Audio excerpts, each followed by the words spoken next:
If Iran falls tomorrow, celebrations will erupt in some capitals. When we are finished, take over your government. It will be yours to take. Headlines will declare victory. Markets may even rally. Tonight I can report to the world that the strikes were a spectacular military success.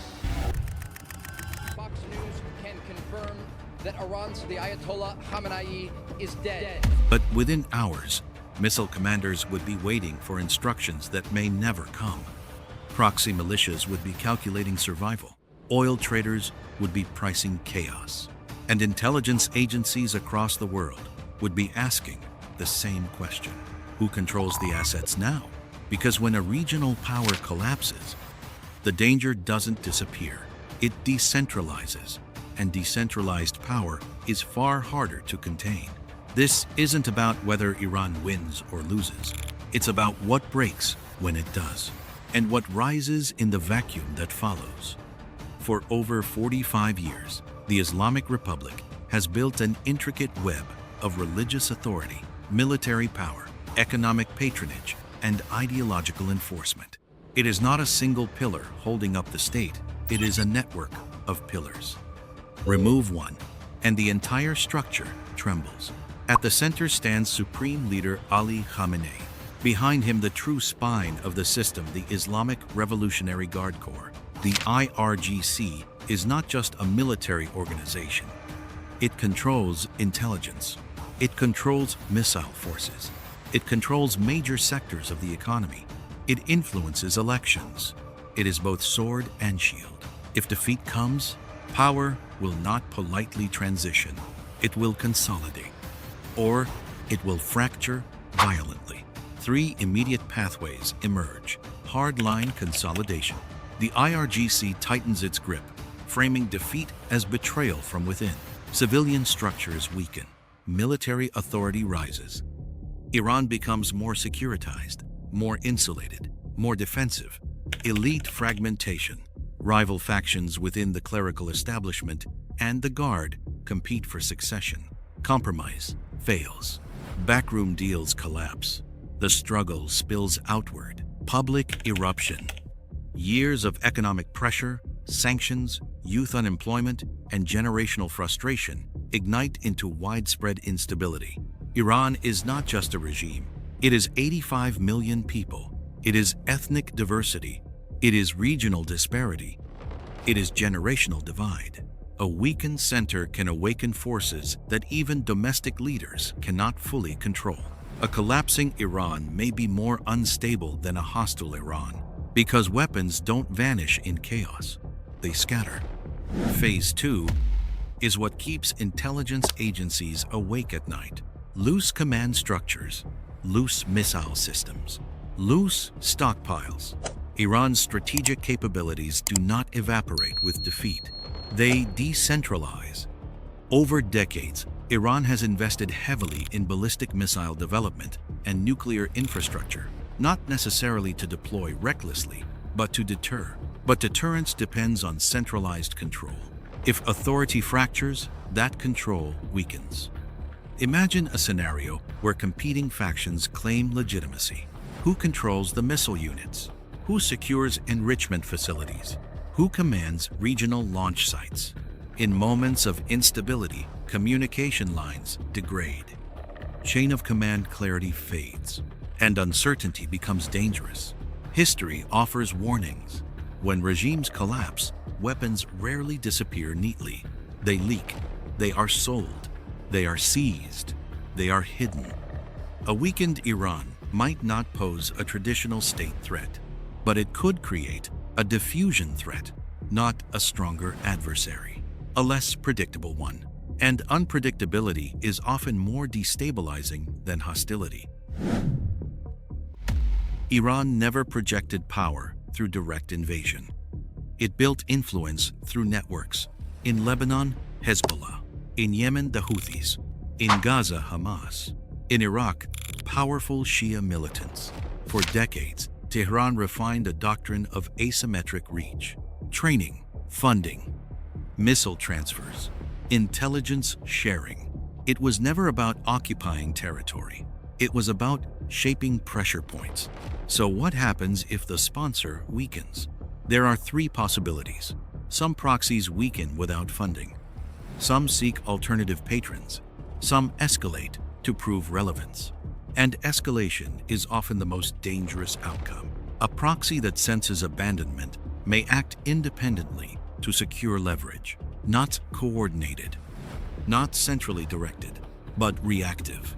And reactive actors are harder to predict. A weakened Iran could trigger flare-ups across multiple theaters: Lebanon, Yemen, Iraq, Gaza, not as a unified strategy, but as decentralized reactions. That is how domino effects begin, not with a single push, but with simultaneous tremors. But here's where the analysis gets uncomfortable.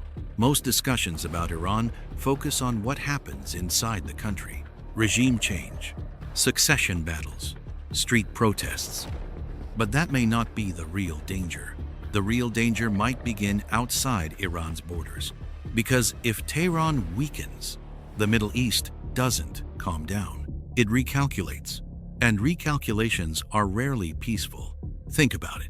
Every regional actor has spent years designing strategy around a strong Iran: military doctrines, missile defense systems, energy alliances, security partnerships. Remove the central pressure point, and every one of those strategies must adjust simultaneously. That adjustment phase is where instability lives, and instability is where mistakes happen. So the question shifts. It's no longer what happens to Iran. It becomes what happens to everyone else. And that's where the real risk begins. Power vacuums do not remain empty. They invite competition. Saudi Arabia would see opportunity.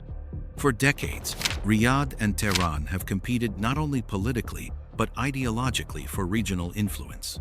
A diminished Iran shifts that balance. Israel would gain short-term strategic relief, reduced immediate missile threat, lower direct confrontation risk. But long-term, an unstable Iran introduces unpredictability, and unpredictability is rarely comforting in security planning. Turkey watches carefully. Ankara has ambitions stretching from Syria to Iraq and beyond. It sees itself as a rising regional power, pragmatic, strategic, opportunistic. When influence disappears, someone attempts to replace it. The real question isn't whether someone fills the space. It's how many try at once. And overlapping ambition creates friction. Friction creates miscalculation. Miscalculation creates escalation. The Middle East has seen this pattern before. Vacuum wars rarely stay contained. This is not just political. It is economic. Iran sits along the Strait of Hormuz, one of the most critical oil choke points on Earth. Roughly a fifth of global oil supply passes through it. Disrupt that corridor, and markets react instantly. If instability disrupts shipping, oil prices spike. Insurance premiums surge. Energy importing nations scramble. Inflation follows. But the opposite scenario is equally disruptive. If sanctions collapse and Iranian oil floods markets unexpectedly, prices drop sharply. Energy-dependent economies recalibrate. OPEC dynamics shift. Currency markets adjust. Either way, volatility becomes the dominant theme. Markets move faster than governments. Investors price in risk before policymakers finalize statements. Energy volatility doesn't stay regional. It affects manufacturing in Europe, fuel prices in America, trade flows in Asia, shipping lanes, supply chains. When energy moves, everything moves. A defeated Iran doesn't just alter regional balance. It sends ripples through global systems. And in interconnected economies, ripples compound. And then there is the final possibility, the one rarely discussed. What if defeat does not produce collapse? What if it produces transformation? History offers uncomfortable lessons. Nations that feel humiliated do not always fade. They adapt. Sometimes they radicalize. Sometimes they militarize. Sometimes they consolidate under stronger leadership. National identity can harden under pressure. Defeat can unify factions that were previously divided. External pressure can reinforce internal narratives of resistance. A future Iran might emerge, more nationalist, more security-focused, more strategically cautious, or more strategically assertive. Not necessarily weaker, just different. Geopolitics rarely moves in straight lines. It cycles. States fall. States adapt. States return in new forms. The real risk is assuming that defeat equals stability. It often does not. So who really wins if Iran falls? Does anyone?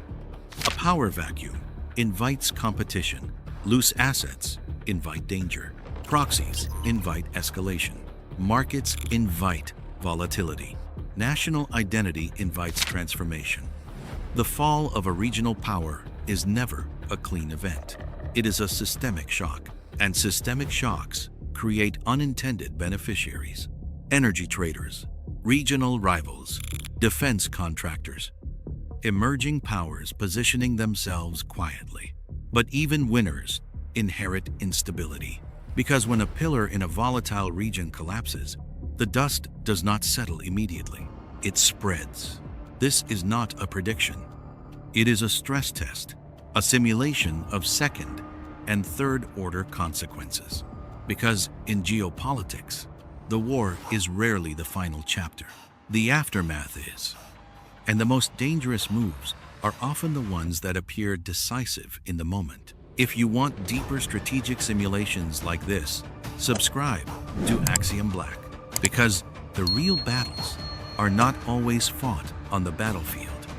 They unfold in the power vacuums that follow.